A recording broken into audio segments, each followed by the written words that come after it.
What's up guys, Bon Campos here. Welcome back or welcome to my channel. Here I post fitness related content and for today's video,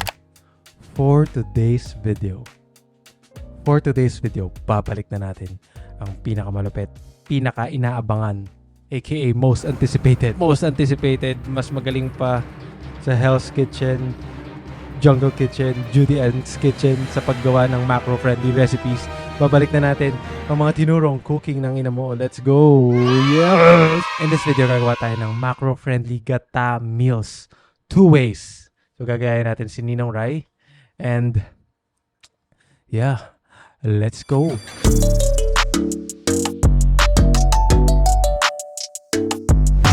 Okay, first recipe natin is modified na Bicol Express. So, dito naman sa channel na to, pinipreach ko talaga pag gagawa ka ng mga foods mo or magluto ka sa bahay, papalitan mo lang yung ibang ingredients ng medyo macro-friendly. So, for this one, instead na pork belly yung ilalagay ko, gamitin ko is itong pork tenderloin na giniling. So, ito lang yung meron akong pork dito. So, might as well gamitin na lang. Kung pwede nyo naman kung gusto nyo yung mga chunks din na lean meats like chicken breast or pork tenderloin na hindi giniling, okay din yun. Tapos, syempre, sangkatutak na sili, yarn, coconut milk, and some garlic and onions. Lalagay ko yung buong ingredients sa screen. Pretty simple lang. Gigisa nyo lang siya. Lagyan nyo ng coconut milk. Tapos, yun na.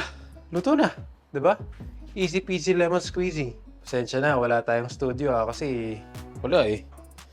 Dito lang tayo. Taste muna guys until lumaki tayo. Alright, sige, dyan natin lutuin.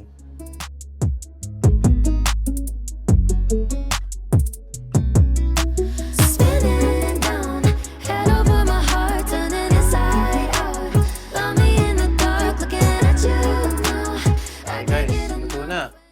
Ayan lang.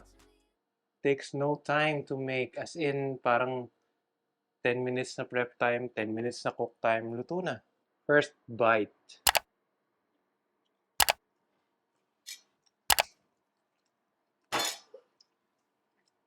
Ooh! Anghang! Gago. Harap. Honestly, parang mas gusto ko pa nga ito kasi pag yung pork belly, sobrang mamantika, di ba? Tapos, yung coconut milk pa, ano na siya, parang malasa na, tapos may mantika pa, parang OA na. Subukan ko kaya, nga nga. Di ko nga alam ba't di ko pa ito ginawa dati. Isa pa, subukan ko pa kayo ulit. Nga. Wala, ayaw mo mga oh. Nga ka na. Masarap siya guys, kaya lang may aftertaste ng parang apoy. Parang masarap, tapos pamaya-maya lasang apoy na. Okay, magpapahinga ako saglit, tapos magbubuhat ako now. Okay. So pre-workout meal ko yun. Kain na ako ng Oreo kasi yung dila ko ang talaga nagliliyab. Nakakita na ba kayo ng ahas kumain ng Oreos? Yun to.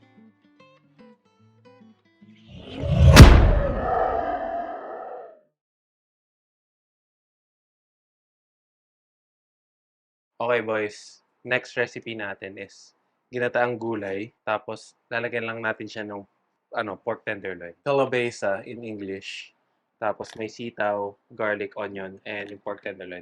Siyempre yung gata. So yun lang yung mga kailangan ninyo.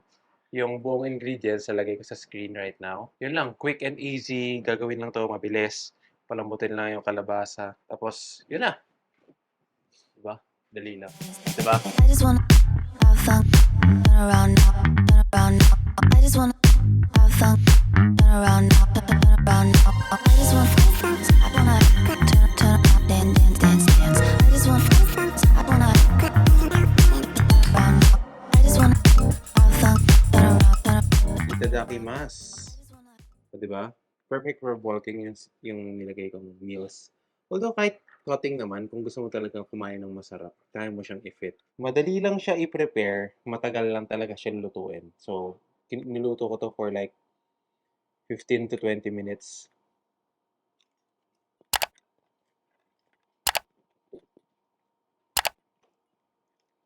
Sarap. Healthy, protein, calorie dense. Siyempre, makakalimutan ko ba kayo?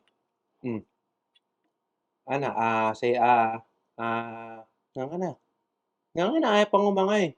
Good boy. Alright guys, that's gonna do it for the video. If you like the video, please like the video. Subscribe if you haven't already. And comment kayo anong gusto niyo makitang recipes next and tatry natin gawin yun kahit hindi tayo professional chef. Meron bang amateur chef? Kahit hindi tayo chef, tatry natin gawin kasi ayun, lagi tayong in search kung paano natin mapapasarap yung mga macro-friendly meals natin. So, kahit hindi ako nag-upload nitong series na to sa YouTube, madalas akong gumagawa ng mga sarili kong recipes at home. Hindi ko lang siya na-perfect and hindi ko lang siya nagagawang aesthetic. Kaya hindi ko pinapost. Pero anyway, yun nga, if you like the video, please like the video. See you on the next one. Again, this is One Campos reminding you to follow your passion. Kahit na 0.1% progress ng everyday, okay lang kasi it will all add up someday. See you on the next one, guys. I am out.